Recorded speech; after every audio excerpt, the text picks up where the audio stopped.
안녕하세요. 다산 정약용 선생의 지혜로 현대인의 삶을 밝히는 다산의 인생학교 정약용의 인생말씀 채널입니다. 오늘은 많은 분들이 가슴 아파하지만 누구도 쉽게 말하지 못하는 이야기를 꺼내볼까 합니다. 어릴 적 한방에서 잠들던 형제가 왜 나이 들어 남처럼 지내게 될까요? 명절에 얼굴 보기도 어색한 사이가 되는 이유는 무엇일까요? 혹시 여러분도 형제와 연락이 뜸해진 자신을 자책하고 계신가요?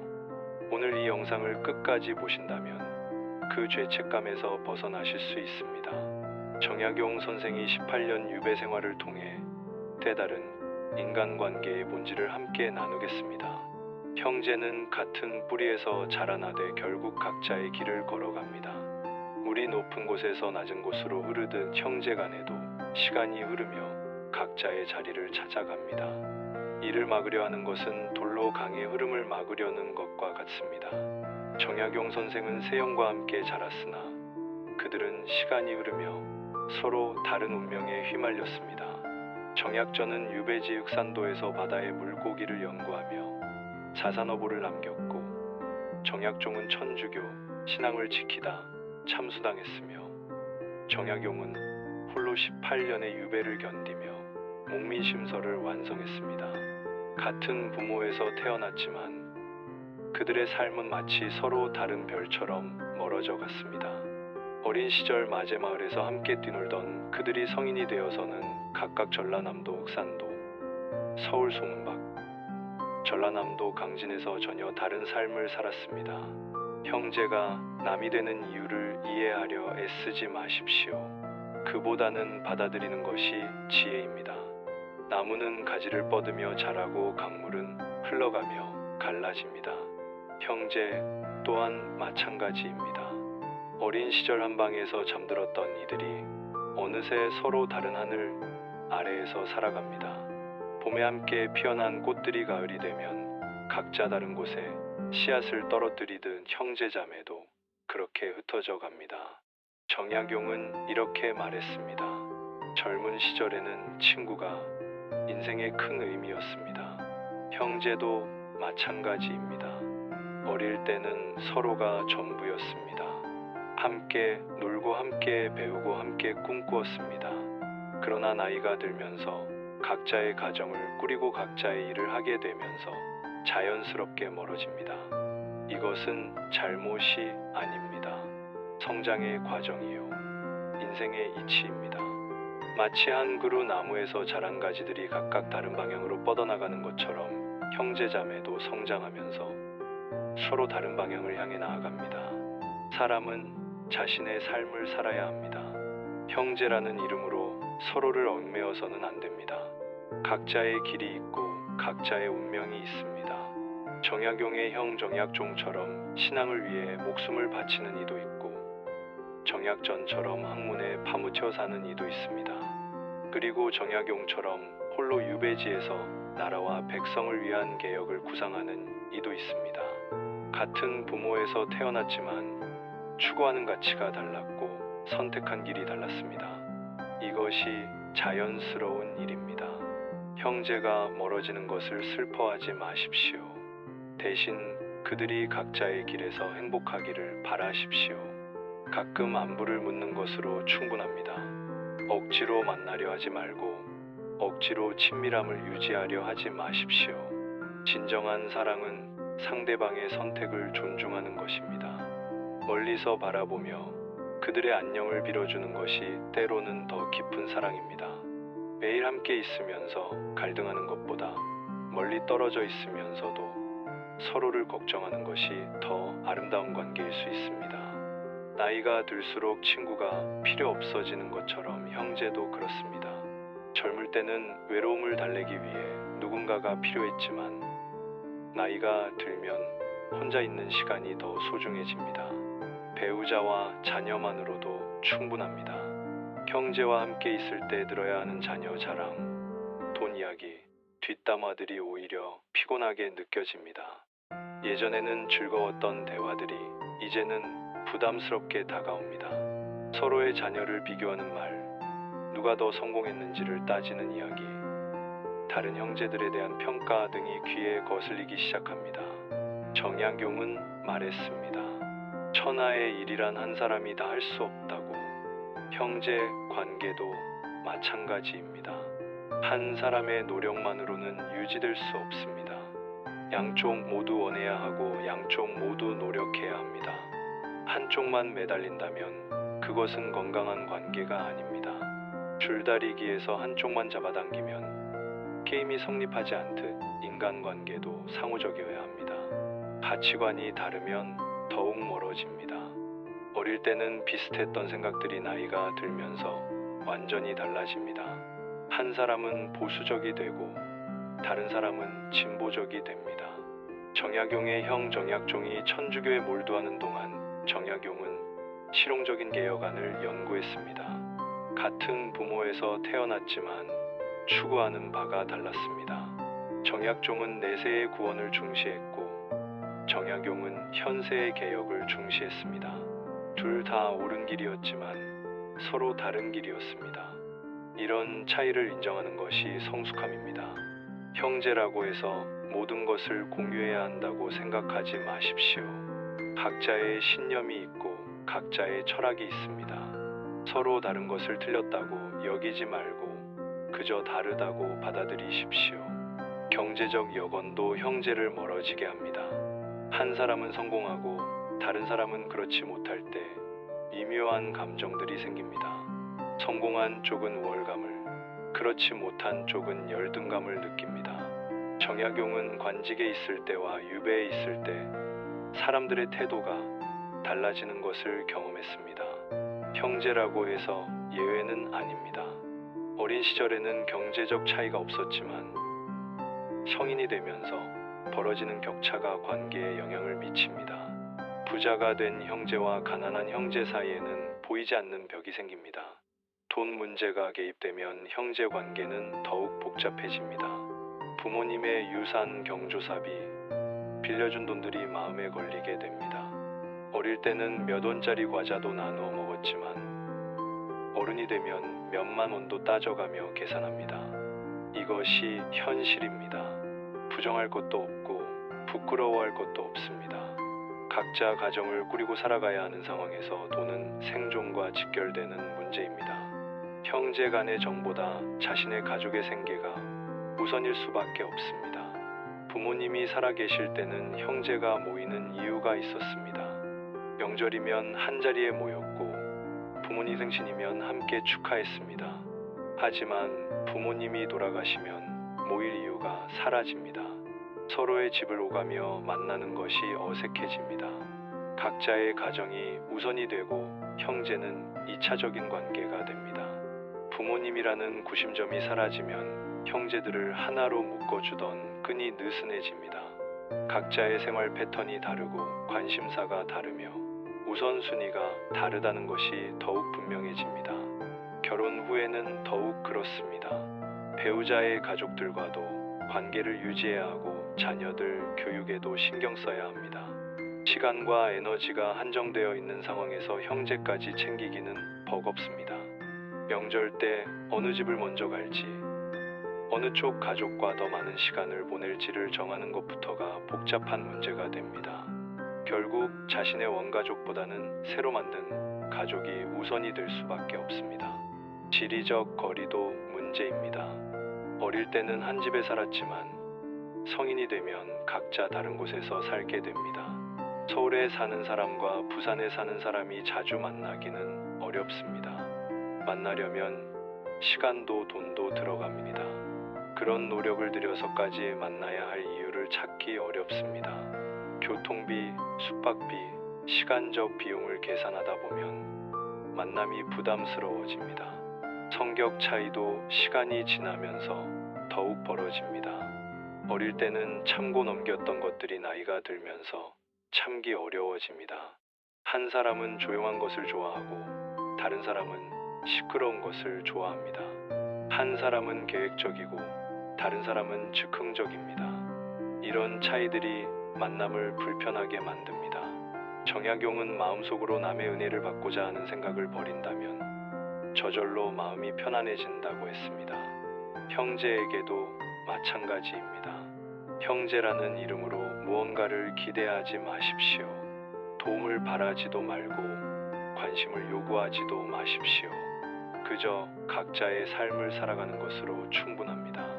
형제니까 당연히 도와줄 것이라는 기대, 형제니까 당연히 챙겨줄 것이라는 기대를 버리십시오. 그런 기대는 실망으로 이어지고 실망은 원망으로 변합니다. 서로에게 짐이 되지 않는 것이 진정한 사랑입니다. 연락하지 않는다고 해서 사랑하지 않는 것은 아닙니다. 만나지 않는다고 해서 그리워하지 않는 것도 아닙니다. 단지 각자의 방식으로 살아가고 있을 뿐입니다. 사랑에는 여러 가지 형태가 있습니다. 가까이서 보살피는 사랑도 있고 멀리서 지켜보는 사랑도 있습니다. 간섭하지 않는 것도 하나의 배려요. 연락하지 않는 것도 하나의 예의일 수 있습니다. 어떤 사람들은 형제가 멀어지는 것을 가족의 해체라고 여깁니다. 하지만 그렇지 않습니다. 오히려 자연스러운 분화 과정입니다.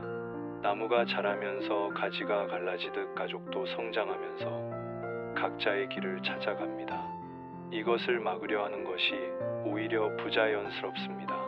씨앗이 바람에 날려 멀리 퍼져나가야 새로운 숲을 만들 수 있듯 형제간에도 흩어져야 각자의 삶을 온전히 살 수 있습니다.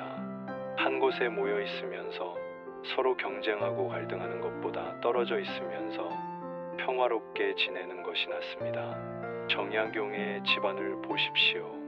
정약전은 흑산도에서 자사노보를 쓰며 자신만의 길을 걸었고, 정약종은 천주교, 신앙을 위해 순교했으며, 정약용은 강진에서 백성을 위한 개혁안을 연구했습니다. 그들은 서로 다른 길을 걸었지만 각자의 자리에서 최선을 다했습니다. 그것이 더 아름답지 않습니까? 만약 그들이 한 곳에 모여 있었다면 서로의 신념 차이로 인해 갈등이 생겼을 것입니다.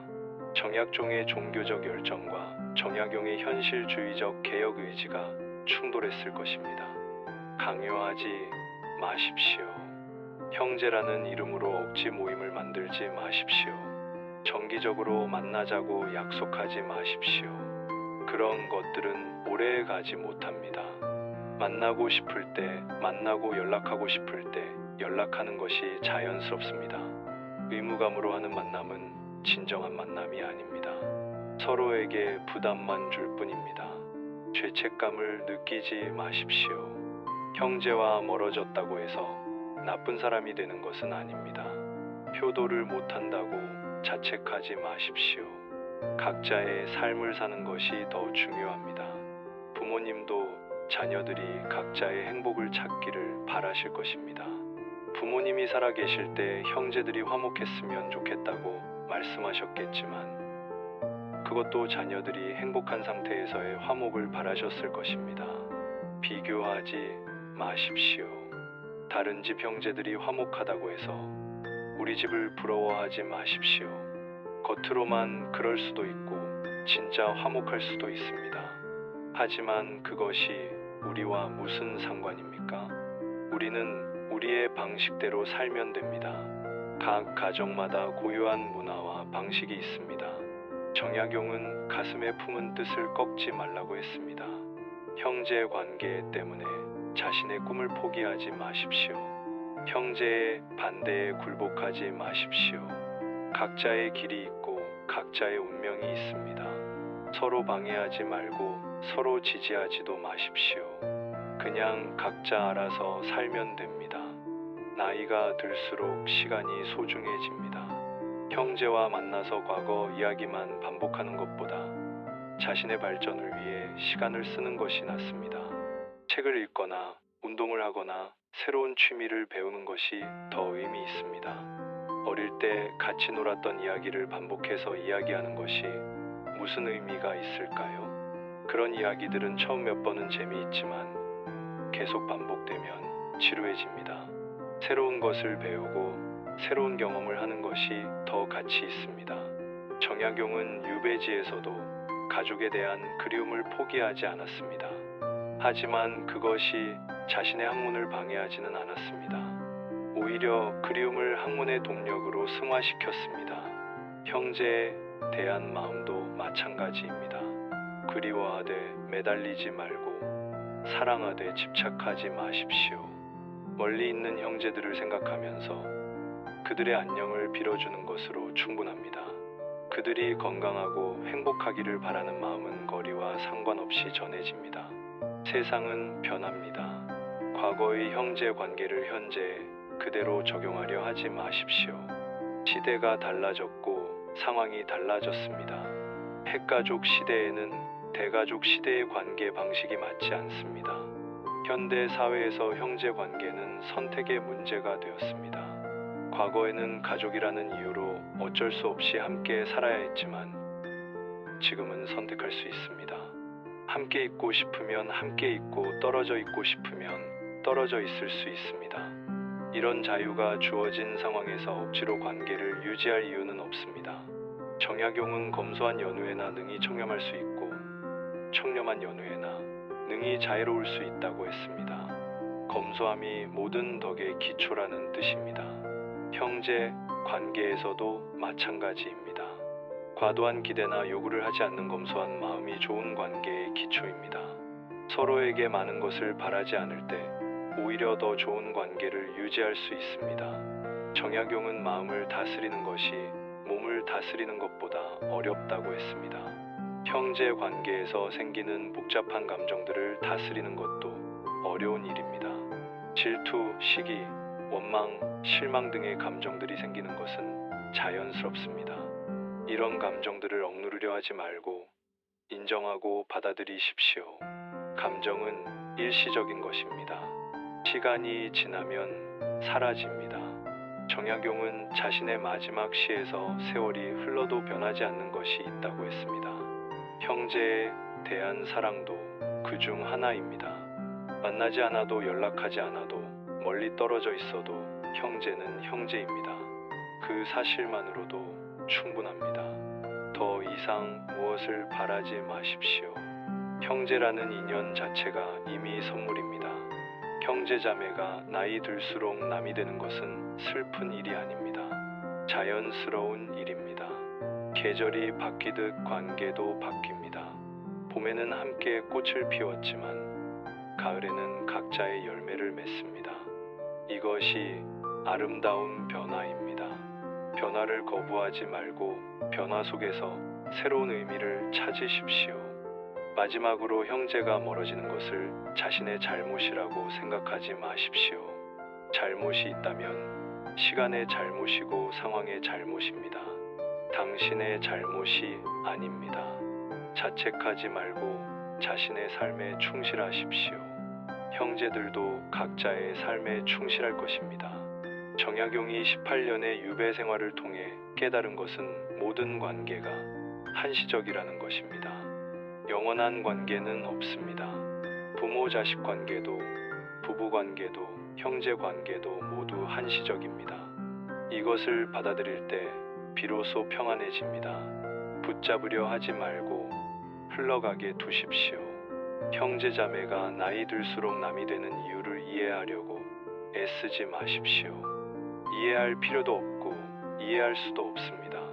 그보다는 각자의 길을 존중하고 각자의 행복을 빌어주는 것으로 충분합니다. 멀리서라도 그들의 안녕을 빌어주고 가끔 그들을 생각해 주는 것만으로도 형제의 도리를 다하는 것입니다. 이것이 정약용이 전하는 지혜입니다. 형제자매와의 관계에서 자유로워지십시오. 의무감에서 벗어나십시오. 죄책감을 버리십시오. 각자의 삶을 살아가는 것이 진정한 형제입니다. 떨어져 있으면서도 서로를 축복하는 것이 성숙한 사랑입니다. 그것이면 충분합니다. 여러분, 오늘 이 영상이 여러분의 마음에 조금이나마 위로가 되었기를 바랍니다. 형제와의 관계 때문에 괴로워하셨던 분들이라면 이제 그 짐을 내려놓으셔도 됩니다. 각자의 행복이 우선입니다. 그것이 정약용 선생이 우리에게 전하는 지혜입니다. 다산의 인생학교는 앞으로도 여러분의 삶의 빛이 되는 소중한 이야기들을 계속 전해드리겠습니다. 부모 자식 관계, 부부 관계, 직장 생활, 인생의 고비마다 필요한 지혜를 나누겠습니다. 오늘 영상이 도움이 되셨다면 구독과 좋아요 부탁드립니다. 여러분의 구독과 좋아요가 더 좋은 콘텐츠를 만드는 힘이 됩니다. 알림 설정까지 해두시면 새로운 영상을 가장 먼저 만나보실 수 있습니다. 댓글로 여러분의 이야기도 들려주세요. 함께 나누고 싶은 고민이나 질문이 있으시다면 언제든 남겨주십시오. 다음 영상에서는 부모님과의 관계에 대한 정약용의 지혜를 나누겠습니다. 효도란 무엇이며 나이든 부모를 어떻게 대해야 하는지에 대한 현실적인 이야기를 준비했습니다. 여러분의 삶이 더욱 평안하고 행복하기를 진심으로 기원합니다. 다산의 인생학교 다음 영상에서 다시 만나겠습니다. 감사합니다.